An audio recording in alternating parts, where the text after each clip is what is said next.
So I was having my semi-regular Sunday game night get-together with a couple of people that I met in the area.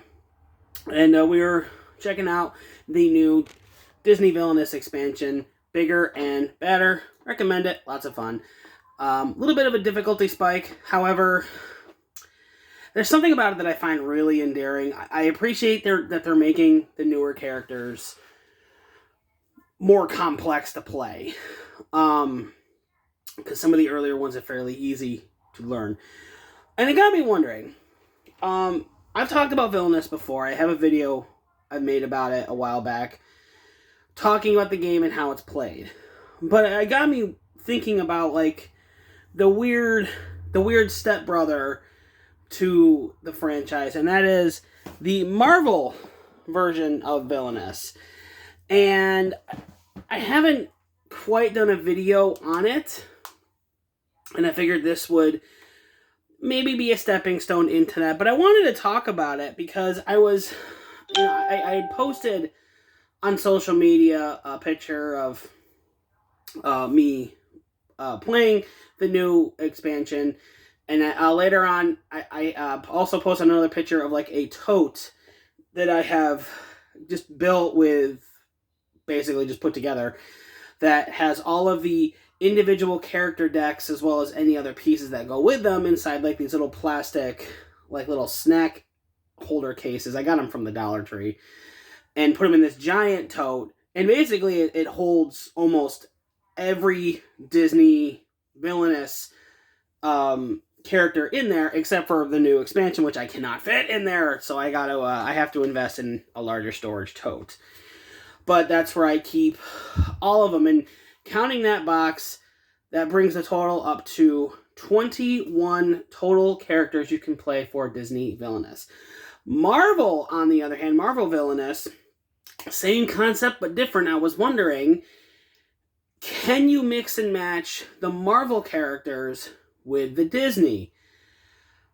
And that question was also posed to me on Twitter, and I was wondering exactly if it's even doable. Can it be doable? And unfortunately, no, it's not. It's not doable. As much as I would like it to.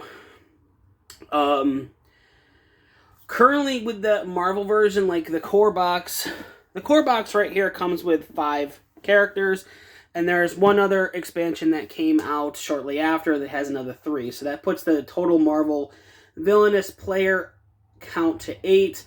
Disney is at, like I said, 21. The bigger and badder expansion literally came out this month. So, I mean, I have my questions as to where the Marvel version really holds in comparison, but I'll explain to you why it can't work and what my thoughts are on it going from here. So, like I said, I've already done a video about this guy. This is the core box. This is, in my opinion, the version to get if you want to try. This comes with 6 characters, about $35, $40-ish dollars, maybe even closer to $30 depending on where you get it, because it is several years old. And Disney Villainous is played. You choose a villain. That villain has its own respective 30-card deck, its own respective realm board, its own player piece, as well as, and this is the important part, a 15-card fate deck. That deck is used against you, meaning if someone who's playing against you goes to an area on their realm where they're allowed to draw from your fate deck, they then draw 2 cards from the top of it, and then choose one to play on you. The other one gets discarded.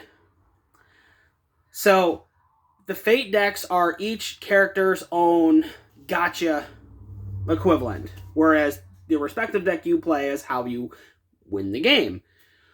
With the Marvel version, this is where it gets really interesting, because each of the 5, and that's the weird thing about this, the Marvel version has 5 characters right out of the core box instead of 6. And they also have their respective fate decks. The problem is that each one of them, they're only 11 cards. So they have a 30 card normal player deck. Now the player deck is designed to go around each individual person's specific goal. Every character has to accomplish their own goal. The cool thing is, no two players are going to have the same goal. Like the Queen of Hearts, for example, on the Disney side, you need to have a wicket at each location in your realm, and then you have to play a card called Take the Shot, and if it's successful, you win the game. Now, in the Marvel version, let's say you're playing like a character like Thanos.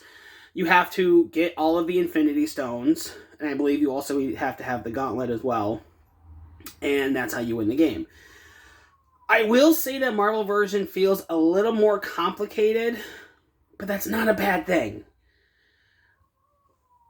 And this is where it kind of gets different. Again, the Disney version, everyone has their own 15-card Fate deck and their own 30-card individual player deck. In the Marvel version, everyone has their own 30-card individual deck, but there is an 11-card Fate deck. Now, how it works in Marvel is, in this game, it also comes with its own 15-card Fate deck. It's like the core Fate deck for the Marvel version. So, basically, the main game itself has its own individual deck that is used no matter what. Now, whoever is playing, they then take each player's respective 11-card Fate deck, and then they add all, let's say I'm playing with another person. Let's say I'm using Killmonger. I'm going to take his 11 Fate cards, and the other person is playing, let's say they're playing Loki. They're going to take their 11 Fate cards. And we're going to mix those two, plus the respective 15-card deck that the Marvel version has. And you'll be able to tell which are what, because it'll have like little logos in the bottom left-hand corner dedicated to showing you which character it belongs to, whereas the main version does not have any icons on it. And you mix all the piles together into one, you mix them really good. And everyone, if you're playing Marvel, they play from that one deck. So that's the main difference. Instead of normally in Disney, everyone has their own respective Fate cards. In Marvel, everyone's playing from one Fate deck. Now, that was a design choice that they had made because they wanted to make the Marvel version feel a little bit different. And I understand the frustration with it.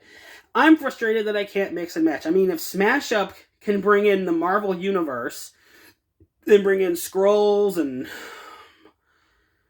I'm trying to remember what's in, like, Skrulls and mutants and you name it, and you can still play with, like, the core version of Smash Up, including all of the other expansions. And the whole point of that game is you take two factions and then you shuffle them together, and then that's your deck for the game. So, like, you can be the Pixie Skrulls, for example, if you're playing Smash Up. It's all interchangeable, even though they have a dedicated IP in there. With this, you can't do it. Now, in the core Marvel Fate deck, out of the 15 cards, and I apologize if, it's getting kind of mathy. I'm doing the best job I can to simplify it. There are 4 event cards in there. Now, you could make the argument you can just take those 4, and you can just add them to anyone's Fate deck to bring it up to 15, so everyone's playing with a 15-card Fate deck.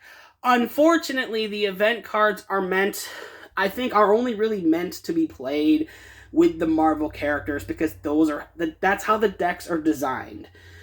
And you really can't take any other 4 cards to bring your Fate deck respectively up to 15, because they involve different characters that do different things. Like, there's a Vision character, a Vision hero card, where if you play it, you decrease the amount of power you get when you can get power, and depending on where you play your character.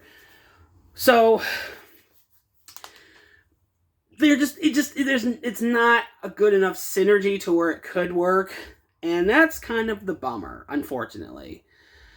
I do find it funny that the most recent expansion was a Disney one. I don't know if that was Ravensburger or maybe even Disney, who are just kind of saying that, okay, well, The Disney version does have like a lot more options, and right now it's being pretty well received. So maybe they're kind of going back to it. However, I want to throw this in, and hear me out.